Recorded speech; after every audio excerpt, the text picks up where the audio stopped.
안녕하세요. 감기가 안 떨어져 갖고. 모의고사가 이번 게 왜 어렵다고 하시나 했거든요. 근데 오늘 그 이유를 알았어요. 그래서 문제를 봤더니 계산 문제만 11개 나왔더라고요, 이번에. 그래서 참 원래 실제 시험에서 뭐 계산 문제가 11개가 나오든 21개가 나오든 31개가 나오든 내는 사람 마음이긴 하거든요. 근데 뭐 계산 문제는 꼭 7개만 내야 된다라고 정해놓은 원칙은 없으니까 뭐 그냥 내는 사람 마음이긴 한데, 그래도 모의고사라고 하는 건 실제 시험에서 나올 법한 걸 내는 게 맞잖아요. 그래서 어쨌든 좀 그래서 계산 문제가 좀 많아서 좀 어렵게 느끼셨을 것 같아요. 그리고 이제 문제 중에서 실제 시험에 나온 적이 없는데 그걸 좀 어렵게 내신 문제가 몇 개 있더라고요. 그래서 그거 중에 몇 개만 좀 풀어보고 좀 갈게요. 그래서 풀으셨던 문제 중에 6번 문제인가? 6번 문제인가? 정확하게 번호가 기억이 안 나는데 6번 문제인가? 그래서 수요의 가격 탄력도가, 이 탄력도라는 표현 잘 안 쓰는데 그냥 탄력성이라는 표현을 쓰는데, 어쨌든 탄력도가 3일 때 가격이 뭐 어떤 물건인지는 기억이 잘 안 나는데 어쨌든 가격이 10% 올라가면 이때 총 수입은 얼마만큼 변화합니까? 이렇게 물어봤던 문제가 있었던 것 같아요. 정확한 기억이 안 나네. 그래서 수요의 가격 탄력성이 3일 때 가격이 10% 오르면 총 수입은 얼마큼 변합니까? 뭐 이런 걸 물었던 문제였어요. 그러면 이거는 총 수입 변화에 대한 문제잖아요. 그럼 우리가 탄력성 배울 때 요약집을 잠깐 가볼게요. 요약집에 몇 페이지가 46페이지 가보시면, 요약집 46페이지 가시면 3번에 수요의 가격 탄력성과 임대부동산의 임대료 수입의 관계, 그래서 총수입은, 기업의 총수입은 어떻게 구한다? 가격에다가 팔아먹은 개수 곱하시면 된다고 그랬죠. 그러면 지금 여기서 구하라는 건 총수입의 크기를 구하라고 한 게 아니라 총수입의 변화율을 물었어요. 변화율. 그러면 우리가 항상 어떤 변화량을 구하거나 변화율을 구하려면 이게 뭐 가격의 변화량이든 뭐 균형 가격의 변화량이든 뭐 균형량의 변화든 간에 어쨌든 변화를 구하려면, 여기선 총수입의 변화를 구하라고 했으니까 변화를 구하려면 원래 값 구하고, 그러니까 원래 거, 뭐 균형 같은 경우에는 원래 균형 구하고 새로운 균형 구해서 그 둘의 차이를 계산하면 이게 변화였잖아요. 그러니까 얘도 마찬가지로 총수의 변화를 구하라고 했으니까 원래 총수입 구하고 새로운 총수입 구해서 두 개의 차이를 계산해 보시면 되죠. 뭘. 그러면 지금 읽어본 것처럼 총수입이라는 게 어떻게 구해진다고 했으니까 가격에다가 뭘 곱해라? 수요량을 곱해라. 그래서 원래 가격에다가 원래 수요량 곱하고, 그 다음 새로운 가격에다가 새로운 수요량을 곱해서 값을 구하면 되죠. 그래서 이게 수업 시간에 총수의 변화를 구하라는 계산 문제, 특강 때 해드렸나? 수업 시간에 했나? 헷갈리네요. 그래서 어쨌든 이걸 한번 해드렸었는데 이게 그 기출문제가 아직 없어요. 이 문제 자체가. 그러면 그래서 문제를 그때 제가 해드린 거는 가격이 얼마에서 얼마로 변하니까 수요량이 몇 개에서 몇 개로 변하는지를 찾아서 구하시면 된다고 그랬죠. 근데 여기서는 실제 가격과 실제 수요량을 안 줬잖아요. 지금 가격과 수요량을 아예 안 준 거잖아요. 그러면 가격이 10% 변했다고만 주어졌으니까 10% 변한 걸 표시하기 위해서 원래 가격과 원래 수요량을 여러분들이 직접 만들어 보시면 되죠. 그래서 뭐 가격을 1원, 수요량도 1개, 뭐 가격을 100원, 수요량도 100개, 뭐 가격을 10,000원, 수요량은 10개, 뭐 아무렇게나 정하셔도 상관은 없습니다. 변한 것만 확인하면 되니까. 그럼 제일 만만한 가격이 얼마니까 우리는 100원. 그리고 원래 수요량이 100개였다고 가정을 해보면 이 두 개를 곱하면 총수입은 얼마가 되는 거예요? 10,000원 돼요, 10,000원.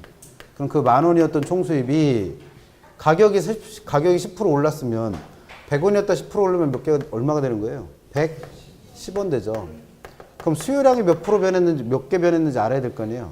그러면 얘가 10%, 요 수요의 가격 탄력성이 3이란 얘기는 얘가 10% 변할 때 수요량은 얼만큼 변하는지 알고 싶으면 두 개를 곱하라고 그랬잖아요. 그래서 수요량은 30% 증가한다, 감소한다? 감소해야죠. 무슨 법칙 때문에? 수요 법칙 때문에. 그러면 수요량은 100개였다가 30%가 감소하면 70개 되는 거죠. 70개. 그럼 이 두 개를 곱해보면 얼마 나와요? 7,700원이 나와요. 그럼 우리 물건 사러 가서 10,000원 했던 물건을 7,700원으로 할인하고 있어. 그럼 할인율이 몇 프로예요? 23%지 뭐. 아니면 잘 모르겠으면 어떻게 돼요? 두 개 차이가 얼마예요? 2,300원이죠. 그러면 10,000원 중에서 2,300원 깎아주면 몇 프로 깎인 거예요? 23%. 잘 모르겠으면 그럼 두 개 지워보면 되죠. 이게 100분율이니까. 100분의 23. 그러면 23%. 그래서 총수입은 얼마만큼? 23%만큼 어떻게 된다? 감소한다. 찾으시면 되죠. 6번 문제가 나왔던 건데 이게 기출문제가 없어서 이 문제 처음 보고 그 출제하신 교수님한테 감소 볼 때 이렇게 내면 풀 수 있는 사람 사실 몇 명이나 되느냐. 기출문제인 것도 아닌데. 그래서 그냥 가격이 얼마고 수요량이 얼마인지를 주어주면 그거 어떻게든 곱해가지고 찾아내시는 분이 있을 테니까 이렇게 실제 금액을 주자 이렇게 했더니 그냥 그대로 내셨더라고요. 내는 사람 마음이니까 뭐 저야 뭐라고는 못하는데 어쨌든 이렇게 한번 문제가 나왔습니다. 그래서 아직 기출문제는 없어요. 그래서 기출문제집 같은 걸 찾아봐도 이게 없잖아요. 그래서 기본서에도 이 계산 문제에 대한 설명 자체가 아예 없고 그래서 그런 문제가 한번 나왔으니까 좀 어렵게 느껴지셨을 테고 그 다음에 또 11번 문제인가? 복수 정답도 하나 있었죠. 25번인가? 어차피 거의 안 풀으셨을 문제일 것 같긴 한데 그 다음에 또 어떤 문제가 있었냐면요. 요약집에 64페이지 가시면 요약집에 64에 가시면 우리 정보가치 구하는 문제 있었잖아요. 정보가치.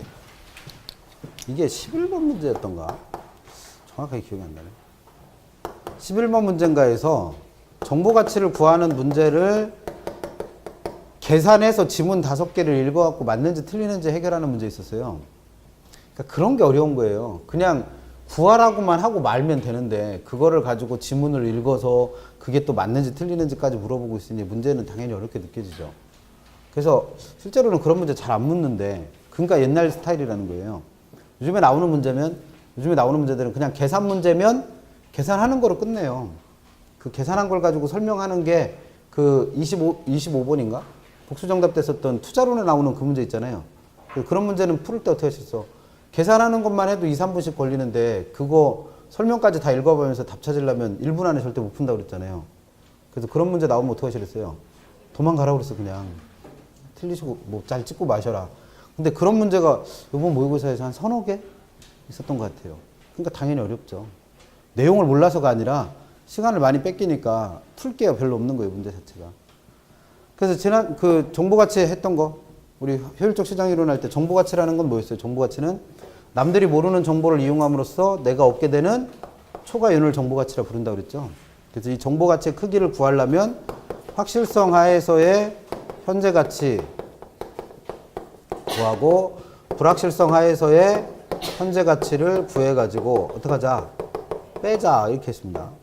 그래서 여기서 말하는 불확실성 상황이라는 것과 확실성 상황이라는 건 의미하는 게 불확실성 상황은 뭐였어요?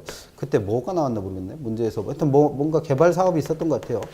그래서 뭐 개발 사업이 이루어질 수도 있고 이루어지지 않을 수도 있고 이 두 가지 가능성을 다 갖고 있는 게 불확실성 상황이었고 여기서 말하는 확실성 상황은 이게 개발된다는 뭘 알고 있어서 정보를 알고 있어서 나는 개발될 게 확실하다는 걸 알고 있는 거예요. 즉 개발 확률이 얼마로 변한 거예요? 100% 변한 거예요. 그래서 개발되지 않을 확률은 얼마가 되는 거? 0%. 그래서 문제가 어떻게 나왔던 거예요? 그 밑에 그 60 몇 페이지예요? 요약집에 64페이지 있는 것처럼 개발될 확률과 개발되지 않을 확률 주어지고 개발되면 1년 후 가치 얼마냐? 개발 안 되면 1년 후 가치 얼마냐? 뭐 이렇게 해갖고 그거 가중평균 해갖고 구한 거를 다시 형가계수 이용해서 현재 가치 구하고 이런 거 했던 거잖아요. 했었어. 예. 기억이 안 날 뿐이에요. 근데 얘가 시험에 14회 때 한 번 나오고 25회 때 한 번 나와서 2번 나왔다 그랬잖아요. 출제될 가능성 별로 없다고 한 문제를 그냥 계산하라고도 낸 게 아니라 그걸 계산한 걸 해석하라고 문제를 낸 거예요. 그러니까 문제가 좀 어렵게 느껴질 수밖에 없어요. 근데 이거 얘기를 왜 하냐면 이 문제를 풀으려면 원래 불확실성 상황이라는 게 발생 확률과 발생하지 않을 확률이 주어지잖아요. 근데 이 문제에서 확률이 있었어요, 없었어? 없었어요. 그러니까 엄밀히 말하면 이거 뭐예요? 출제 오류요. 그래서 뒤져봤어요. 이분 그 출제하신 분의 그 해설 강의를 읽어봤더니, 해설 강의를 봤더니, 이 확률이 안 주어지면 50대 50으로 생각하고 풀어라 이렇게 하고 문제를 푸시더라고요. 그런 게 어딨어. 안 주어지면 안 주어진 거지. 그래서 옛날에 기출문제 어떤 게 있었냐면 20회 때인가? 우리 허프의 모형에서는 반드시 뭐 줘야 된다고 그랬어요? 허프 모형 나오면 마찰계수 주어진다고 그랬죠. 근데 시험 문제에서 어떻게 나왔냐면 20회 때 마찰계수는 없다고 가정해라. 이렇게 시험 문제를 냈어요. 그럼 없다라고 하는 건 우리는 얼마로 이해해요? 0으로 이해하죠. 근데 출제자는 어떻게 생각한 거예요? 마찰계수가 가장 기본적인 값이 2니까 2라고 생각하고 풀었으려니 하고 답을 냈어요. 이걸 어떻게 같다고 보나? 그렇잖아요. 얘도 마찬가지로 확률이 안 주어진 걸 어떻게 50대 50으로 이해해? 그냥 안 주어진 거지. 그래서 얘도 오류인데 그냥 얼렁뚱땅 이렇게 넘어가셨더라고요. 그래서 답을 정상적으로 내셨더라고. 근데 이와 같이 이 정보가치 구하는 방법은 다 배웠으니까 푸시더라도 풀으려면 어떻게 해야 돼요? 불확실성 하에서 반드시 뭐가 주어져야 돼? 발생 확률. 발생 확률이 안 주어졌었던 문제예요. 그러니까 원래대로면 이 문제는 못 풀어. 근데 이걸 풀어서 답을 낸 분들은 진짜 대단한 분들이죠. 그래서 그런 문제들이 나왔습니다. 그래서 개인적으로는 문제가 썩 좋지는 않아요. 이번 모의고사 자체가. 일단은 계산 문제가 너무 많이 나왔어요. 보통 우리 시험에서 몇 개쯤 나와? 7개. 근데 11개 낸 거는 뭐 물론 그렇게 안 나온다는 보장이 없으니까 한번 고생 좀 해보시라고 낸 것 같아요. 그리고 모의고사는 원래 8번 보잖아요. 그 8번의 난이도가 정해져 있어요. 그래서 3월은 쉽게 내고 4월은 그거보다 조금 어렵게 내고 5월 달쯤 되면 한번 되게 어렵게 돼요. 왜냐면 5월 달이 전체 수업의 반이 지난 시점이잖아요. 그러니까 어떤 분들이 생겨. 내가 공부를 꽤 많이 했구나라고 해서 좀 이제 자신감이 넘치는 분들이 생겨요. 그런 분들을 한번 이렇게 눌러줄 필요가 있어.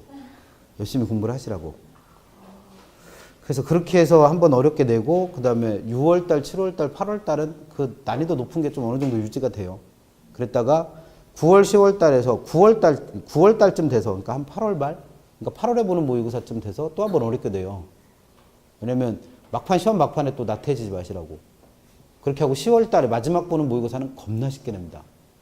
네, 서비스. 그렇잖아요. 시험 보러 가기 직전에 봐요. 진짜 시험 2주 전인가 봐. 아마 전국 모의고사 볼 거예요. 그때 보는 모의고사에서 겁나 어렵게 내갖고 민법 30점 나오고 개론 20점 나오고 이래봐. 시험 보러 가고 싶은 마음이 없어요. 그러니까 마지막에 보는 모의고사는 어떻게 내는 거예요? 쉽게 내서 어떻게 하게? 그게 내 실력인 양, 뭐예요? 그냥 마취를 걸어서 가는 거죠. 그래서 막판에 이제 막 그런 분들이 생겨. 나 이제 막판에 시험에 모의고사에서 개론은 80점 맞고 민법은 90점 맞았어. 그래서 나는 실제 시험 가서 40점, 50점 맞아갖고 오면 납득이 안 된다고 하죠. 뭘 납득이 안 돼. 그냥 마지막 모의고사는 겁나게 쉽게 준 거예요, 그냥. 그래서 그거에 현혹되지 마세요. 그게 내 실력이 아니요. 그냥 마지막 시험은 뭐예요? 마지막 시험은 여러분들 가시기 전에 자신감에 넘쳐서 가시라고 그냥 서비스 줘요. 그래서 보통 마지막 모의고사는 그동안에 제가 냈어요. 왜냐면 저는 그 학교론 선생님들 중에 모의고사를 좀 쉽게 내는 부류로 분류돼요. 그래서 쉽게 낸다고 그렇게 됐는데, 근데 지난달 모의고사 보면 별로 쉬운 것 같지도 않은데. 그죠? 어쨌든 그래서 저보고 내라고 많이 하세요. 그래서 낼 때 제일 주안점을 두는 건 웬만큼 수업 들으신 분들은 한 80점 이상 나오게 그렇게 목표를 내요. 모의고사 자체를. 그러니까 이번 모의고사는 그냥 선생님이 작정하고 어렵게 내신 거예요. 근데 들리는 소문에 민법은 그렇게 어렵지 않았다고 하던데. 그래서 민법은 모르겠습니다. 선생님한테 여쭤봤더니, 다른 학원 선생님한테 여쭤봤더니 민법은 글쎄요 뭐 한 3월달 정도 난이도 같은데요. 뭐 이렇게 얘기하시던데. 그래서 개론은 어렵게 냈고요. 누가 봐도. 그리고 뭐 계산 문제가 11개쯤 나오면 일단 멘붕 오죠. 보는 순간. 한 페이지 넘길 때마다 계산 문제가 막 한 2개씩 심어져 있으니까 공부하기 싫지 뭐. 그래서 어쨌든 그렇게 해서 이번 모의고사는 그랬고, 요 두 가지는 하나는 수업 시간에 따로 설명을 안 드렸던 문제인 것 같아서 기출 문제가 없는 거라 그래서 설명을 드린 거고, 요거는 문제 자체가 조금 오류가 있는데 그냥 넘어가셔서, 만약에 실제 시험에서 이런 거 나오면 못 풀어요. 원래는 나올 가능성도 별로 없긴 하지만 참고하시고, 오늘 수업 갑니다. 오늘은 지난주에 토지정책까지 보셨으니까 주택정책 보시면 되죠. 그래서 기본 서류는 292페이지. 292페이지. 원래 모의고사 보고 나서 저런 해설 이런 걸 잘 안 하는데, 이번에는 여러분들만 그러신 게 아니라 다른 학원도 다 막 시험이 어려웠다고 난리예요.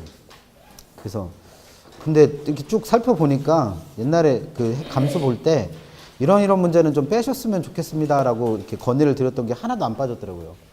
계산 문제가 11개 나온지는 안 세봐서 저도 몰랐고, 그래서 충분히 이렇게 좀 조정을 했을 텐데, 계산 문제가 좀 많은 것 같다는 했는데 11개나 낸지는 몰랐어요. 그래서 어쨌든 좀 어려웠던 것 같아요. 나머지는 사실 뭐 안 배웠던 거 하나 있죠. 안 배운 거 하나. 40번. 수익환원법은 아직 안 배웠으니까. 안 배운 건 딱 하나밖에 없어요. 시험 문제에서. 40개 중에. 다 배우신 건데 좀 어렵게 냈죠. 문제 자체를. 좀 옛날 스타일로.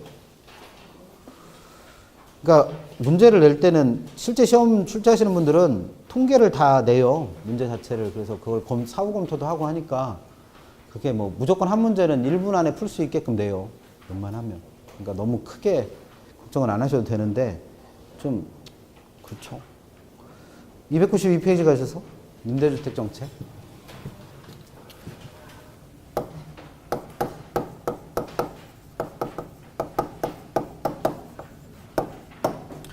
요약집은 103페이지인가요? 아이고야. 임대주택 정책입니다. 그럼 지난주랑 이어서 공부하실 때 중점을 두셔야 될 건 각 정책마다 뭘 시험에 내느냐가 어느 정도 정립이 되셔야죠. 그래서 주택정책 중에 제일 먼저 여기서 뭐 주택정책은 임대주택 정책이죠. 제일 먼저 등장하는 임대료 규제에서는 만약에 시험 문제를 읽다가 임대료 규제가 나왔다. 그럼 제일 먼저 머릿속에 생각나야 될 말은 개념과 관련해서 뭐가 생각나시면 돼요? 최고가격제다 또는 가격 상한제다 라는 게 생각이 나시면 돼요. 그래서 임대료 규제는 우리가 분류했던 정책 수단들 중에서는 가격을 통제하는 직접 개입 수단이죠. 그러면 그 가격을 통제하는 방법이 293페이지 보시면 참고에 가격 통제하는 방법에는 종류가 몇 가지 있다. 2개가 있대요. 그래서 그 중에 하나가 최고가격제고 또 하나는 최저가격제다. 그래서 2번에 있는 최저가격제를 먼저 좀 보시면 1번이 개념이죠. 정부가 가격을 통제할 때 재화나 서비스의 가격에 뭘 정한 거예요? 최저가를 정해준 거예요. 최저가. 그래서 최저가격제예요. 그래서 그 설정된 가격 이하로 물건을 사고 팔지 못하도록 제한하는 게 뭐예요? 이게 최저가격제예요. 그래서 이런 거에 대표적인 게 뭐다? 최저임금제. 얘는 가격이 너무 낮으니까 더 이상 낮추지 못하도록 제한을 하는 거죠. 이에 반해서 최고가격제는 1번에서 정부가 가격을 통제할 때 판매가에 뭘 정한 거예요? 최고가를 정한 거예요. 최고가. 그러니까 이거보다는 절대 가격을 올려받지 못하도록 제한하는 겁니다. 왜? 너무 비싸니까. 그래서 우리가 배우는 뭐는 임대료 규제 또는 분양가 상한제는 다 뭐에 속한다? 최고가격제에 속합니다. 그래서 292페이지 개념에서 니은번 보시면 임대료 규제는 시장에서 자유롭게 결정되는 가격을 무시하고 정부가 의도적으로 가격을 어떻게 한 거예요? 낮춘 거예요. 낮춘 거. 그래서 그 낮춘 일정 수준 이상으로 임대료를 부과할 수 없도록 제한하는 걸 임대료 규제라고 부릅니다. 그럼 시험 문제는 뭐 내는 거예요? 얘가 최고가격제 또는 가격 상한제라는 걸 이용해서 시험 문제 내는 건 그 밑에 디귿과 리을에 나와 있는 것처럼 첫 번째, 정부에서 규제하는 규제 임대료가 시장에서 만들어지는 균형 임대료와 비교해 봤을 때 이 규제 임대료가 더 어떻게 설정돼야? 낮게 설정돼야만 이 정책은 최고가격제로서의 효과를 발휘하는 거고, 만약에 정부에서 규제하는 규제 임대료가 시장에서 만들어지는 균형 임대료보다 더 높게 설정되면 얘는 최고가격제로서 아무런 효과도 발휘하지 못한다. 이 별것도 아닌 것 같고 시험 문제 물어요. 그래서 임대료 규제 문제가 나오면 제일 먼저 확인하실 건 뭐예요? 정부에서 규제한 가격이 균형 가격보다 높으냐 낮으냐.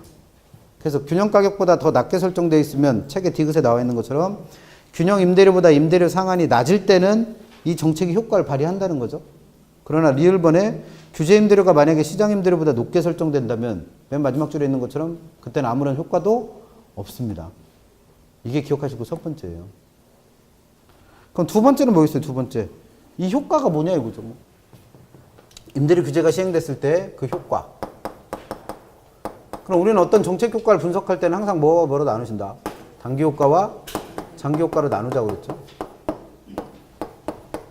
그럼 단기와 장기의 차이는 뭐였어요? 단기에는 공급의 변화가 없다. 장기에는 공급도 변화한다. 그럼 단기적으로는 정부가 인위적으로 임대료를 어떻게 했어요? 지금 정부에서 무슨 일을 했다? 정부에서 임대료를 인위적으로 낮춘 거잖아요. 그러니까 예를 들어서 월세를 30평형 아파트 한 달에 100만 원 내야 되는데 그게 너무 비싸다고 판단해서 얼마만 내라? 20만 원만 내라 이렇게 규제를 해버린 거예요. 그러면 월세는 그만큼 떨어졌죠. 근데 단계는 누구의 변화가 없다? 공급의 변화가 없대요. 그럼 이때 공급이 안 변하는 건 원래 우리가 배운 공급법칙에 따르면 가격이 떨어지면 공급량은 어떻게 돼야 돼요? 언제부터 그렇게 바뀌었대요? 가격 떨어지면 공급량은 감소하죠, 감소. 그럼 여기서 불변이란 얘기는 가격이 떨어졌지만 임대주택의 공급량이 뭐 하질 않는다? 감소하질 않는다는 거예요. 그럼 이걸 우리가 알아듣는 말로 해석을 해봐요. 원래 100만 원 하던 임대료, 그러니까 임대주택이 100만 원 하던 게 100개가 있었는데 정부에서 이 가격을 얼마나 낮춰준 거예요? 20원으로, 20만 원으로 낮춰준 거예요. 월세 20만 원만 내고 살아라는 거예요. 근데 전세주택, 그러니까 임대주택의 양은 100개에서 하나도 변화가 없다는 얘기예요. 그러면 내 입장에서 봤을 때는 똑같은 임대주택의 양이 있는데 그거를 100만 원 주고 월세 내고 살다가 이제 얼마만 낼 수 있게 됐습니까?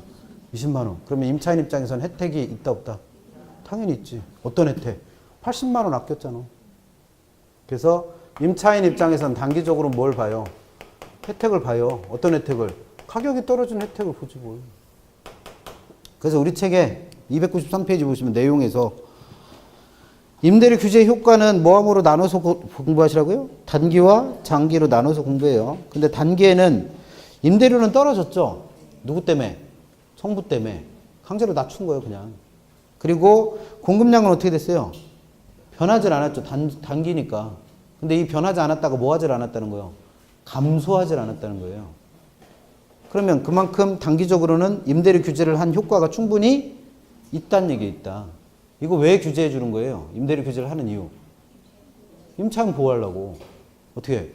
전세값이, 아니, 월세가 너무 높잖아요. 한 달에 100만 원씩 월세 내고 살려면 난 뭐 먹고 살아. 그러니까 그거를 낮춰줌으로 인해서 임차인을 보호하는 혜택이 언제는 있다? 단계는 있다는 얘기요. 그러나 장기가 되면 누가 변하기 때문에 공급량이 변해요. 이때 공급량이 변하는 건 어떻게 변하는 거예요? 가격이 떨어졌으니까 공급량이 감소하는 거죠, 감소. 그래서 공급량이 감소하기 때문에 여러 가지 부작용이 생긴다는 거죠. 그래서 맨날 공부할 때 뭐만 외우고 있는 거예요? 부작용만. 원래 이 정책의 효과는 모르고. 그러니까 맨날 이상한 것만 공부하는 거죠. 그래서 한 페이지 넘겨보시면 그때 장기적으로 나타나는 부작용을 써놨죠. 그래서 장기적으로 생기는 부작용이 몇 개나 있어요? 5개나 있어, 5개. 그래서 그 5개는 워낙 시험에 많이 나왔으니까 줄줄 깨고 계셔야 돼. 그래서 임대료 규제가 시행됐을 때 장기적인 효과, 첫 번째는 뭐예요? 가격이 떨어졌기 때문에 뭐가 줄어든다? 공급량이 줄어들어요. 이때 임대주택의 공급량이 줄어드는 이유는 만약에 임대주택 시장에서 내가 월세 100만 원 못 받고 정부 때문에 20만 원밖에 못 받아. 그럼 임대주택 사업해야 안 해요? 안 하지. 다른 거 하고 말지. 그러니까 신규 투자가 안 일어나요. 그러니까 감소하고. 그 다음에 기존에 있던 임대주택 사업자들도 100만 원은 받아야 나도 남는 게 있는데 남는 게 하나도 없잖아요. 그러니까 어떻게 용도 전환 등을 통하여 공급량을 줄여버립니다. 이게 장기 효과 중에 첫 번째. 근데 수요는 어떻게 돼요? 가격이 떨어졌으니까 수요량은 늘어나겠죠. 그럼 시장에서 뭐가 생긴다? 초과 수요. 즉 100개 있던 임대주택의 양이 갑자기 50개로 확 줄은 거예요. 근데 임대주택 가격이 떨어졌기 때문에 임대료가 떨어졌으니까 살려는 사람들은 더 많아지겠죠. 그럼 집 구해 못 구해? 못 구하지. 그럼 시장에서 뭐예요? 임대주택 대란이 생긴 거예요. 전세 대란이 생긴 거예요. 그럼 일부 임차인들 중에서는 원래 정부에서 규제하는 20만 원보다 더 비싸게 돈을 주고라도 집 구하겠다는 사람 나서겠죠. 집 못 구하니까. 그래서 뭐가 형성되는 거야? 화음시장. 그럼 암시장에서 형성되는 가격은 원래 정부에서 규제하는 가격보다 당연히 훨씬 비싸겠죠. 그러면 임대주택에 대한 뭐가 형성되는 거예요? 이중 가격이 형성되지. 100만 원 하던 게 20만 원을 떨어지면 당연히 그 주택의 질은 보나 마나죠, 뭘. 그래서 질적 수준이 어떻게 된다? 저하되겠죠, 뭐. 20만 원짜리 수준으로 떨어지는 거예요. 그럼 결국 이 정책이 장기적으로 시행되면 임차인 입장에서는 직구하기가 더 쉬워졌다, 어려워졌다? 어려워진 거예요, 어려워진 거. 그래서 저소득층 임차인의 경우에는 집이 없으니까, 임대주택이 없으니까 함부로 모두 못 다니는 거예요. 이사도 못 다녀. 그래서 임대료 규제의 효과 그러면 무조건 이 5가지는 기억나셔야죠, 뭘. 그래서 맨날 이것만 물어보고 맨날 이것만 공부하니까 23회 때 출제자가 시험 들어가서 임대료 규제는 사실 이렇게 임차인을 보호하는 효과가 있는데 이건 물어보지도 않고 맨날 이것만 물어본다는 얘기예요. 그러니까 23회 때 들어가서 이걸 대놓고 한번 물었죠. 그래서 임대료 규제는 단기적으로는 공급이 어떻게 하지 않기 때문에 줄어들지 않기 때문에 임차인을 보호하는 혜택이 충분히 있다는 거죠. 그래서 2개 물어요, 이거 2개. 임대료 규제 그러면 이 2가지가 생각나시면 푸는 거고, 생각 안 나면 읽어보는 문장마다 다 맞는 말 같고, 그 틀린 거 5개 고르라고 해도 5개가 다 맞는 말 같고, 맞는 거 고르라고 해도 5개가 다 맞는 말 같고, 그러니까 정책론은 도대체 모르겠고. 그래서 이해를 못해도 상관없어요. 그냥 이 2가지만 임대료 규제에서 시험에 나온다? 그럼 안 틀려요. 안 틀려요. 그래서 책에는 여기까지만 딱 설명이 된 거죠. 근데 얘가 장기적으로는 이런 부작용이 있으니까 이런 부작용을 해소하기 위한 대책이 좀 있어야 될 거 아니에요. 그래서 얘는 단기적으로는 뭘 봤으니까 효과를 반짝 봤었잖아요. 그러니까 이 정책은 절대로 장기적으로 시행하면 안 되고 단기적으로만 시행할 필요가 있다는 거예요. 즉 월세가 너무 높아지는 것 같다. 이 시장에서, 부동산 시장에서 임대주택의 월세, 임대료가 너무 높아지는 것 같다. 그럼 어떻게 하는 거예요? 일시적으로 규제를 해요. 그랬다가 그 가격이 다시 안정되면 어떻게 하는 거예요? 규제를 풀어. 그랬다 또 올라가는 것 같으면 또 규제하고. 그런 식으로 시행해도 되고. 2번째, 얘는 가장 큰 문제가 뭐예요? 이런 부작용이 생긴 가장 큰 이유가 장기적으로 뭐가 변했기 때문에 공급량이 감소해서 그래요. 그럼 얘는 이 공급량이 감소하지 않고 유지되게 만들면 될 거 아니에요. 그래서 공급이 어떻게 할 수 있는, 증가할 수 있는 정책들하고 이 정책을 어떻게 하면 같이 시행을 하면 이런 문제를 어떻게 할 수 있다? 완화할 수 있다는 거예요. 그 다음에 이건 시험에 나왔었어요. 3번째. 이 정책은 수요와 공급의 가격 탄력성 값이, 가격 탄력성이 비탄력적이 되면, 그러면 우리가 탄력성 배웠으니까 수요와 공급의 가격 탄력성이 비탄력적이 된다는 건 임대료가 변할 때, 즉 가격이 변할 때 수요량과 공급량은 많이 변한다, 적게 변한다? 비탄력적이다 이 뜻이 뭐예요? 적게 변한다요, 적게 변한다. 그럼 여기서 적게 변하는 건 가격은 어떻게 됐어요? 떨어졌잖아요, 떨어졌어. 그럼 가격이 떨어졌으니까 공급량은 어떻게 되는데? 감소하는데 얘가 비탄력적이니까 이 공급량이 어떻게 감소한다? 조금만 감소한다는 거예요. 그 다음에 수요는 어떻게 된다고 했어요? 가격이 올라가니까 수요는 늘어난다고 그랬잖아요, 늘어난다. 근데 그 수요가 어떻게 늘어난다는 거예요? 비탄력적이니까 조금만 늘어난다는 거예요. 그러면 그 얘기는 아까 이 정책이 시행되면 가장 큰 문제가 공급이 줄고 수요가 늘어서 초과 수요 발생하는 게 가장 큰 문제잖아요. 근데 공급도 어떻게 줄고 조금만 줄고 수요도 조금만 느니까 그만큼 발생하는 초과 수요가 얼마 안 되죠. 얼마 안 돼 그냥. 그래서 이 정책이 어떨 때 이 수요와 공급이 비탄력적일수록 이 정책은 훨씬 더 뭘 본다? 효과를 봐요. 왜? 이런 부작용이 덜 나타나니까. 부작용 나타내서 이 정책 함부로 못 하는 거예요. 그래서 몇 년 전에 그 전세가가 하도 오르니까 뭐 하자고 그랬어요. 전세 재계약할 때 예를 들어서 전에 살 때는 1억 주고 살았는데 그 다음에 2억 내라. 그렇게 해서 다 집 쫓아냈잖아요. 그래도 들어오는 사람들이 있으니까. 그러면 이게 전세 부담금이 너무 커지잖아요. 2년 만에 1억을 어떻게 만들어. 그러니까 그 무슨 정책 하자고 그랬어요. 그 재계약할 때 전세값의 상한선을 제한하자. 그래서 무조건 1년에 10% 이상은 못 올리게 제한하자. 뭐 이런 식으로 하다가 국토부에서 반대했잖아요. 왜? 이런 역효과 생겨서 이런 거 정책 함부로 시행하면 안 된다. 그래서 야당 쪽에서는 하자고 그랬고 여당에서는 반대했고 관심은 별로 없는데 어쨌든. 그래서 이 정책은 어떨 때만 수요와 공급의 가격 탄력성이 어떻게 될수록 비탄력적이 될수록 이런 역효과를 어떻게 할 수 있어요? 줄일 수 있어요. 그래서 우리가 배우는 주택의 경우에는 수요와 공급이 탄력적인 저하는 아니죠. 둘 다 어떤 저하요? 비탄력적인 거예요. 어떻게 알아요? 수요가 탄력적이냐 비탄력적이냐는 뭐에 따라 결정된다? 대체제 수. 공급이 탄력적이냐 비탄력적이냐는 7가지 요인 여러 가지 있었잖아요. 그럼 그런 걸 다 고려해 봤을 때 주택 같은 경우에는 다른 물건들, 빵이나 이런 물건들에 비해서 가격 변화에 대해서 얘네들이 되게 민감하지 못하죠. 그러니까 얘는 이런 정책을 시행하는 필요가 있을 수도 있다는 거예요. 다만 장기적으로 시행되면 이런 문제가 생기니까 이렇게 시행하는 게 타당할 거다. 그래서 시험 문제 물어요. 이해를 못하니까. 거기까지 정리하시면 되고, 여기까지가 책에 나와 있는 내용이죠. 그 다음에 똑같은 내용을 묻는 방법에 임대료 규제 정책의 개념하고 효과를 물어보면서 그냥 이렇게 말로 물어볼 수도 있겠죠. 얘는 최고가액제니까 정부에서 규제하는 임대료가 균형 임대료보다 높으면 아무런 효과가 없다. 이렇게 말로 물어도 되지만 이걸 어떻게 낼 수 있다는 거예요? 295페이지에 나와 있는 것처럼 계산 문제로 물어요. 계산 문제로. 그럼 295페이지 계산 문제 한번 봐요. 참고해서. 임대료 규제. 임대 아파트 수요 함수는 QD 이꼴 1400-2P고 공급 함수는 QS 이꼴 200 플러스 4P라고 해보자. 이때 정부가 최고가격제를 실시했다. 그럼 무슨 정책을 시행한 거예요? 임대료 규제. 자, 그랬을 때 첫 번째, 아파트 임대료를 100으로 규제했을 때와 아파트 임대료를 300으로 규제한 경우 두 가지가 있는 거죠. 그래서 그 규제 하에서 이 시장에서는 어떤 일이 발생하겠는가?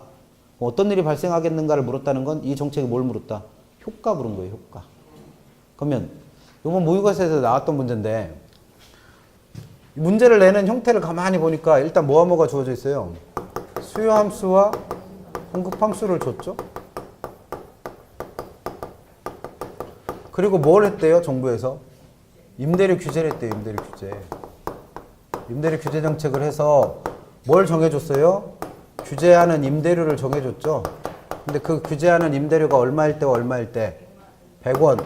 단위는 다 생략할게요. 제곱미터당 100만 원일 때와 제곱미터당 300만 원일 때. 그 뭘 묻고 있어요? 효과를 묻고 있어요, 효과. 문제 읽어본 이유가 이거 파악하자고 한 거잖아요. 그럼 이렇게 물어보는 문제입니다. 그러면 이런 문제가 나오는 형태가 정해져 있다는 거예요, 지금. 뭐 주고, 수요함수, 공급함수 주고, 임대료 규제 정책이 시행돼서 규제 임대료가 주어졌을 때 그 효과를 물어보는 문제, 이렇게 물어보는 계산 문제가 있다는 거죠. 그래서 이런 계산 문제 푸는 방법을 요약집 104페이지에다 정리해 놨죠. 요약집 104페이지에. 그래서 요약집 104페이지 양가로 4번에 계산 문제 접근이라고 돼 있는 거는 원래 이거 균형에도 똑같은 거 있었잖아요. 균형 가격 구하고 뭐 균형량 구하는 거 설명할 때 이거 똑같은 거 있어요. 104페이지 보시면 계산 문제에서 수요함수와 공급함수가 구체적으로 주어지면 나올 수 있는 문제의 형태는 세 가지랬죠. 첫 번째 뭘 묻는다? 균형 가격 또는 균형량을 구해라. 그럼 이런 문제 어떻게 푸신다? QD와 QS가 같다. 그래서 Q가 된다. 또는 P와 P가 같아서 P가 된다를 이용해서 방정식 만들어서 P값과 Q값 구하면 된다고 그랬죠. 이거는 해본 거고. 지금 묻고 있는 건 그게 아니죠. 2번 보세요. 2번. 정부에서 무슨 정책을 해갖고 임대료 규제 정책을 시행해서 규제 가격이 주어졌죠. 지금 임대료 규제 정책을 시행해서 규제 가격이 주어졌어요. 그리고 뭘 묻는 거? 정책 효과를 묻는 거. 이런 문제가 나옵니다. 그럼 어떻게 푸신다? 그 밑에 1, 2번 읽어보시면 되죠. 뭐. 첫 번째, 정부에서 규제하고 있는 임대료를 어디다 갖다 대입하라는 거예요. 수요함수와 공급함수가 주어졌으니까 그 수요함수와 공급함수에 각각 대입을 합니다. 그럼 뭐가 계산된다는 거예요? 수요량과 공급량의 크기가 계산돼요. 그럼 두 번째 할 일은 이 계산된 수요량과 공급량의 크기를 어떻게 봐라? 비교. 그래서 기억번. 만약에 수요량의 크기가 공급량의 크기보다 더 크다. 그럼 얘가 의미하는 바는 정부에서 규제하는 임대료가 시장의 균형 임대료보다 어떻다는 거예요? 낮은 데 있다는 얘기예요.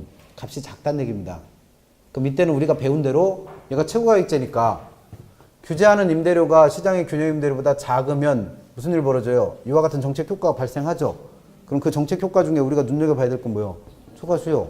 그래서 뭐라고 답하시면 돼? 정책 효과인 초과 수요가 발생한다라고 답을 하시면 되고, 만약에 수요량과 공급량의 크기를 비교해봤더니 공급량이 더 많아요. 그럼 얘가 의미하는 바는 뭐예요? 정부에서 규제하고 있는 가격이 균형 가격보다 더 어떻다? 높다는 얘기예요. 즉 가격이 더 비슷하다는 얘기입니다. 가격이 더 큰 거예요. 그럼 아까 얘기한 대로 얘는 최고가격제이기 때문에 정부에서 규제하는 가격이 균형 가격보다 더 높으면 무슨 일 벌어져? 아무런 효과가 없죠. 그러니까 결국 얘가 최고가격제라는 걸 이용해서 규제 임대료가 균형 임대료보다 더 크냐 작으냐를 계산 문제로 물어보는 거예요. 그럼 답이 될 수 있는 건 무조건 둘 중에 하나죠. 답이 될 수 있는 건 정책 효과가 있어서 뭐가 발생하거나 초과 수요가 발생하거나 아니면 두 번째 정부의 규제 가격이 균형 가격보다 더 높으면 뭐라고 답해야 돼?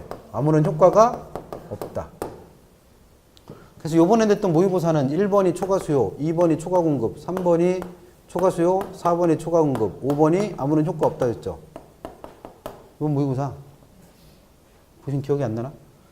그래서 똑같은 문제 나왔었어요. 그러면 적어도 난 이거 계산 안 해서 찍더라도 적어도 누구는 찍으면 안 돼. 초과 공급이라고 돼 있는 걸 찍으면 절대 안 돼요. 왜? 답이 될 수가 없는 애요. 절대. 그래서 맨날 이 얘기 하죠. 임대료 규제 정책의 효과에는 뭐가 없다? 초과 공급이라는 건 애시당초 존재할 수가 없다. 그래서 이거 찍는 분들은 뭐예요? 저한테 결혼 안 배우기로 했다니까? 그래서 우리 밖에서 만나도 모르는 사이 이거 찍는 분들은. 그래서 혹시라도 누가 학교는 누구한테 배웠어요? 그럼 누구한테 배우기로 했어요? 민열 교수님한테 배우기로 했잖아. 초과공급 찍는 분들은. 왜? 안 가리키는 거를 막 찍는 거 아니에요. 절대 이게 아니라고 답을 알려드렸는데. 이런 일은 안 생겨야 돼요, 절대. 답이 뭐였어요? 그래서 효과 없으면나? 3번이었어요? 초과 수요 얼마 이렇게 돼 있었어요? 그랬었대요. 그래서 어쨌든 풀어봅니다, 한번. 지금 설명드린 방법으로 한번 풀어볼게요. 수요함수와 공급함수가 어떻게 주어졌대요?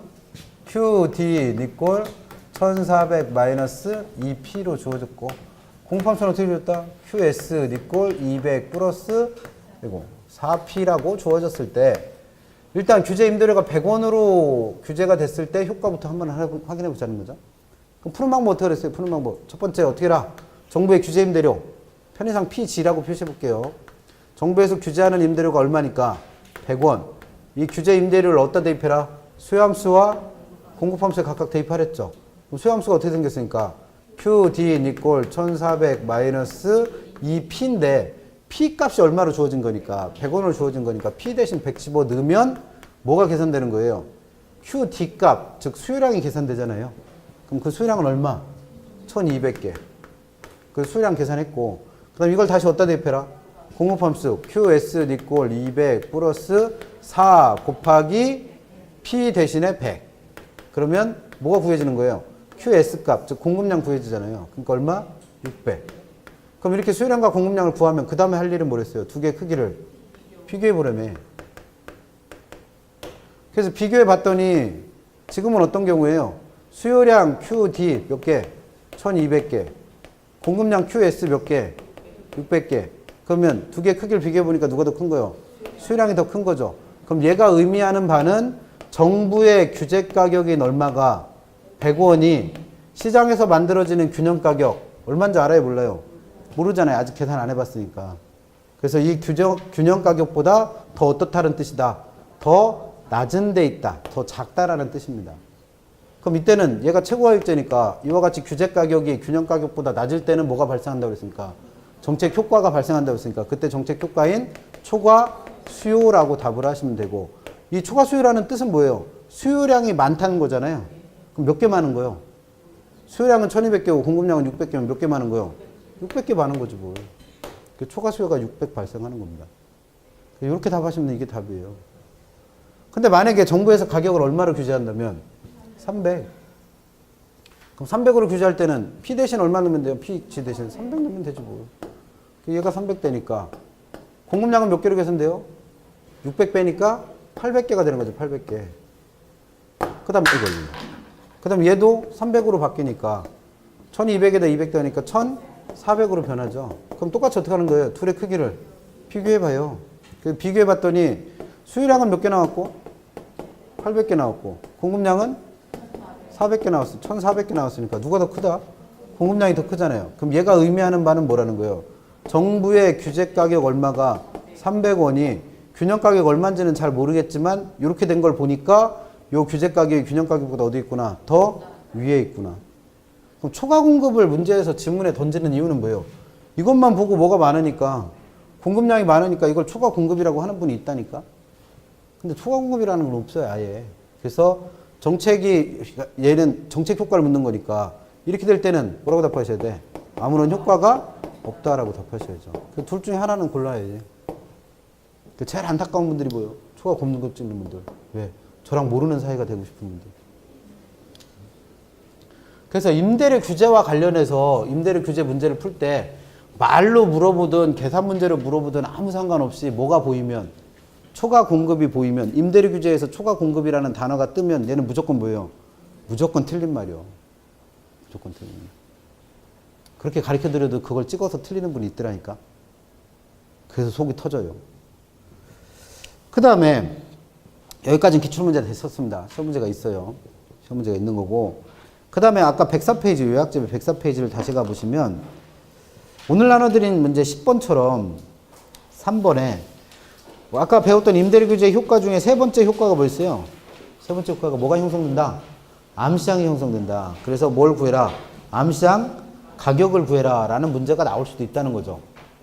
오늘 나눠드린 문제 10번은 각자 풀어보셔야 되고 요거 가지고 풀어봐야 아까 얘기했던 요거. 그러면 아까 정책 효과가 발생하려면 이와 같은 함수일 때는 정부의 규제 가격이 얼마일 때? 100원일 때 효과가 발생한다고 그랬잖아요. 그러면 마찬가지로 문제 중에 문제에서 정부에서 임대료를 얼마로 규제했더니 100원으로 규제를 했더니 여기서 뭐가 형성된다면 암시장이 형성된다면 그 암시장에 뭘 구해보세요. 가격을 구해보세요. 이런 문제가 나올 수 있다는 거죠. 아직까지 기출된 적은 없어요. 기출된 적은 없습니다. 그럼 3번에 보시면 푸는 방법 설명이 났잖아요. 임대료 규제 정책의 효과로 암시장이 발생하고 그 암시장 가격을 묻는 문제가 나오면 첫 번째, 정부의 규제 임대료를 어디다 대입하래요? 공급함수에. 왜? 공급량 구해보려고. 그럼 그 구해진 공급량을 다시 어디다 대입한다? 수요함수에. 뭘 알아보고 싶어서? 가격. 그럼 그 알아낸 가격이 뭐다? 암시장 가격이라는 거예요. 그럼 이거를 그림으로 한번 설명해 볼게요. 그림으로. 지금 왜 이렇게 구하는가? 지금 우리가 설명하고 있는 임대료 규제를 그래프로 설명해 보면 이런 거예요. 여기가 임대료. 근데 수요 공급 이론에서 임대료는 뭐로 이해하시다? 가격으로 이해하자고 그랬죠. 그리고 얘가 수급량을 나타낸다면 이렇게 생긴 수요함수가 있다는 거예요. 그래서 이 수요함수의 모양이 어떻게 생겼다고 알려준 거예요. 이 수요함수를 그릴 때 적용된 그 함수가 QD 니꼴 1400 마이너스 2P라고 생긴 함수를 그래프로 그릴 때 이렇게 된 거죠. 그 다음에 이렇게 생긴 공곡선이 있다는 거예요. 그래서 이 공곡선은 어떤 모양이다? QS 니꼴 200 플러스 4P라고 생긴 애를 그래프로 그렸더니 이런 모양이 나왔다는 거죠. 그래서 이 두 개가 교차하는 점에서 우리가 알고 있는 뭐가 만들어지고 균형. 그때 균형 가격과 그때 균형 양을 계산할 수 있죠.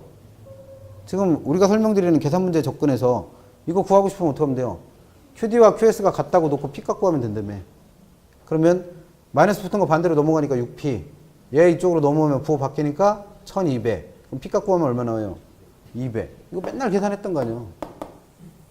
그 다음 균형량은 몇 개가 되는 거예요? 1000개. 대입해 보시면 될 거 아니에요. P 값에다가 200 대입하면 1400에서 400 빼니까 1000. 그래서 균형량은 1000개가 됩니다. 그래서 아까 뭐예요? 이 P 값을 구해보지도 않았는데 얘가 얼마래요 지금? 200원이라며. 근데 얘는 이것만 보고 정부의 규제 가격 100원이 얼마보다 균형 가격보다 낮은 걸 알아냈고 이것만 보고 200원이라고 그랬으니까 얘는 200원보다 더 크다는 거 알아냈잖아요. 그래서 귀찮아서 안 구한 거 이거. 구할 줄 몰라서 안 구한 게 아니라. 근데 정부에서는 이 200원이라고 하는 임대료가 지나치게 어떻다고 본다? 비싸다고 보는 거예요. 비싸다고. 그래서 가격을 인위적으로 얼마까지 낮췄다는 거예요. 이 문제대로면. 100원까지 낮춘 거예요. 그럼 가격이 100원까지 떨어지니까 공급량은 어떻게 된다? 공급량은? 변화가 왜 없어? 여기서 배웠잖아. 장기효과 설명하잖아요. 지금 공급량 어떻게 된다? 감소한다는 거예요. 감소. 단기에는 변화가 없지만 장기에는 감소하잖아요. 그래서 이게 몇 개로 감소한다는 거예요? 몇 개로? 어? 구해봤잖아요. 여기서. 정부의 규제 가격 100원을 어디다 대입해갖고 공급함수에 대입해갖고 뭘 구해냈어요? 공급량 구해냈잖아요. 그래서 구해진 공급량이 몇 개였어? 600개. 지금 뭔 소리 하는지 하나도 못 알아듣겠죠? 그래서 외우시는 거예요. 600개입니다. 그 다음에 수요량은 어떻게 돼요? 수요량은. 가격이 떨어졌으니까 수요량은. 늘어나겠죠. 몇 개로 늘어나요? 어떻게 알았어? 계산해보면 되지. 아까 계산해봤잖아요. 요 함수에다가 뭘 대입해서 가격 100원 대입해서 수요량 구해봤잖아요. 그게 몇 개라고? 1200개라고. 그래서 아까 이거를 여기다 대입해갖고 수요함수와 공급함수에 대입해서 각각 뭘 구한 거예요? 수요량과 공급량의 크기를 구해본 거예요. 이 값을 알아내려고. 그래서 알아내봤더니 뭐가 더 많아요? 수요량이 많죠. 그걸 두고 우리는 뭐라 불러? 초과수요. 몇 개 많은 거예요? 600개 더 많잖아요. 그래서 초과수요가 몇 개 발생한다? 600개 발생한다. 이렇게 답을 한 거예요. 대단한 거 아니에요, 이거. 근데 지금 정부에서 이렇게 가격을 얼마로 규제했더니 100원으로 규제했더니 이 시장에 뭐가 생긴다는 거예요? 암시장. 그럼 암시장은 왜 생긴지를 생각해 보면 되죠. 지금 시장에 나와 있는 물건은 원래는 몇 개였다가 가격이 200원일 때는 1000개였다가 정부에서 가격을 얼마로 정하니까 100원으로 정하니까 600개까지 줄어든 거잖아요. 그럼 시장에 있는 임대주택의 양은 전체 통틀어 몇 개밖에 없는 거예요? 600개밖에 없어요. 근데 사야 되는 양은 1200개나 돼. 그러면 이 600명은 집을 아예 못 구하는 거 아니에요? 그러면 남들과 같이 똑같이 100원만 지불해서는 집을 못 구하니까 이 중에 깨부리는 사람이 있겠죠. 어떻게? 더 웃돈을 줄 테니까 나한테 집을 좀 파세요 하는 분이 생기겠죠. 분명히. 그러면 요 600개를 이 수요자들 중에 일부는 얘는 원래 뭐였어요? 공급량이었잖아요. 공급량. 근데 그 공급량을 뭐로 인식해서 내가 꼭 사야 되는 수요량으로 인식해서 요걸 수요량으로 보고 그 훨씬 더 비싼 돈을 주려는 사람이 생길 거라는 거예요. 그러면 이걸 만약에 수요량으로 보면 우리가 처음에 수요 곡선 그리고 수요 가격과 수요량 개념 설명드릴 때 이만큼의 수요량에 대해서 그 수요량에서 연결한 선을 누구랑 만나게 하면 수요 곡선과 만나게 하면 그 수요량에 대한 뭐가 나온다? 이 수요자가 지불하려고 하는 최대가격인 뭐가 결정된다? 수요 가격 나온다 그랬죠. 그 수요 가격의 정의가 뭐예요? 균형량이 아니 수요량에 대해서 이 수요자가 지불할 용의가 있는 무슨 가격? 최대가격. 수요량의 개념 뭐예요? 이 가격에 대해서 그래서 가격에서 연결한 선이 수요 곡선과 만나는 점을 찾아서 그때 양의 수요량이라고 그랬잖아요. 왜? 가격이 정해지니까 내가 살 수 있는 최대 수량이 정해지니까. 그러면 요 수요량 요거를 원래는 뭔데? 공급량인데 뭐로 인식하는 사람은 수요량으로 인식하는 사람은 이만큼이라도 높은 가격을 지불하고 이걸 사겠다고 나서는 사람이 있을 수 있다는 거잖아요. 그럼 이게 뭐예요? 암시장 가격이죠. 그래서 문제를 어떻게 풀으라는 거예요? 이 공급량을 일단 아셔야 될 거 아니에요. 이게 수요량의 노릇을 한다 그랬으니까. 그럼 이 공급량 구하려면 어떻게 하면 돼요? 정부에서 규제한 가격 100원을 어디다 대입해라? 공급함수에 대입한 거예요. 그래서 문제 풀 때 아까 어떻게 풀었어? 정부의 규제 임대를 어디다 대입해라? 공급함수에 대입해라. 뭘 구해내려고? 공급량 구해내려고. 그럼 그렇게 구해진 공급량을 어디다 대입하랬어요? 수요함수에 대입하랬죠. 그래야지 뭘 알아내니까 이만큼의 수요량에 대해서 이 사람이 지불하려고 하는 최고 가격이 정해지니까. 그럼 뭐가 정해지는 거예요? 그렇게 해서 구한 가격이 암시장 가격이 되는 거죠. 말을 그렇게 써놓는 이유가 뭐예요? 이렇게 그려드리면 이해를 못하니까. 외워서라도 푸시라는 거예요. 나오면 어떡할 거예요? 그래서 오늘 이따가 쉬는 시간에 10번 문제 풀어봐요, 꼭. 그럼 풀어봐요, 한번. 지금 600개까지는 구한 거죠. 균형 가격 100원을 공급함수에 대입해서 600개는 구한 거예요. 그럼 그거를 다시 어디다 대입해서 수요함수. 그러면 수요함수에는 대입할 때 요 600을 가격에다 대입하면 안 되죠. 양이니까. 그러면 수요량 대신에 600을 집어넣으면 600 니꼴 1400 마이너스 2P가 나오는 거죠. 그럼 P 값 구하는 방정식 나왔으니까 이거 풀 때는 어떻게 해라? 마이너스 붙은 거 반대로 넘겨했으니까 2P. 이거 이쪽으로 넘어올 땐 부분 바뀌니까 800. 그럼 P 값 얼마 나오는 거예요? 400. 그럼 요 400이 뭐예요? 요 금액이요, 요 금액. 요 금액. 요 금액이 400이란 얘기예요. 그래서 요 400이 이 수요자가 지불하려고 하는 무슨 가격이다? 암시장 가격. 그래서 정부에서 규제하는 가격은 얼마고? 100원. 암시장에서는 400원이 형성되니까 가격이 몇 개 된 거예요? 2개. 그래서 계산 문제를 내는 이유는 뭐예요? 이거 얼만큼 잘 이해하고 있느냐를 계산 문제 물어보면 대번 알거든. 그래서 계산 문제를 묻는 거예요. 여러분들의 수학 실력이 궁금하진 않아. 이 정도 수학은 다 한다라고 생각하고 문제를 푸는 거예요. 그래서 이 수학이 안 되는 분은 어떻게 하면 돼? 계산 문제 하나도 안 풀고 그냥 다른 것도 다 푸시면 돼요. 이번 같은 경우에도 계산 문제 11개 나왔으니까 계산 문제 아닌 게 몇 개나 돼요? 29개나 되잖아요. 그럼 이 29개에서 몇 개만 맞히면 돼? 20개만. 그럼 합격하는데 아무 지장 없잖아요. 대신 계산 문제 공부 안 한 만큼 뭐 열심히 공부했을 테니까 민법 공부 열심히 했으니까 민법에서 몇 개 맞으시면 돼? 70점 맞으시면 되지 뭘. 그 선택은 여러분들이 하시면 돼요. 계산 문제를 뭐 해서 그래도 몇 개 정도는 맞춰갖고 여기다가 한 4개 정도 더 보태서 24개를 맞아서 개론을 60점 맞을 건지, 아니면 계산 문제 공부 안 하는 만큼 뭘 열심히 해서 민법을 열심히 해서 민법 점수를 올리시든가, 그거는 선택. 그렇게 해서 공부하시면 됩니다. 그래서 임대료 규제에서 물을 수 있는 건 2가지예요. 말로 묻던 계산 문제로 묻던 얘가 무슨 가격제라는 거, 최고 가격제다. 그래서 정부에서 규제하는 가격은 반드시 균형 가격보다 어때야? 낮아야지만 효과가 있다. 그리고 그 효과, 단기 효과도 묻는다고 했죠. 근데 그만큼 중요한 건 뭐예요? 장기 효과 5개. 그래서 이 5개는 줄줄줄 나오셔야 돼. 임대료 규제 효과 뭐예요? 그럼 5개 순식간에 나와야지. 그래야 문제를 풀죠. 그래서 그렇게 공부하시면 됩니다. 잠깐만 쉬었다가 2번째 임대주택 정책. 기본서류는 몇 페이지세요? 기본서류는 296페이지 있고, 요약집으로는 108페이지 나와 있는 임대료 보조부터 다시 봅니다. 잠깐 쉬었다 볼게요.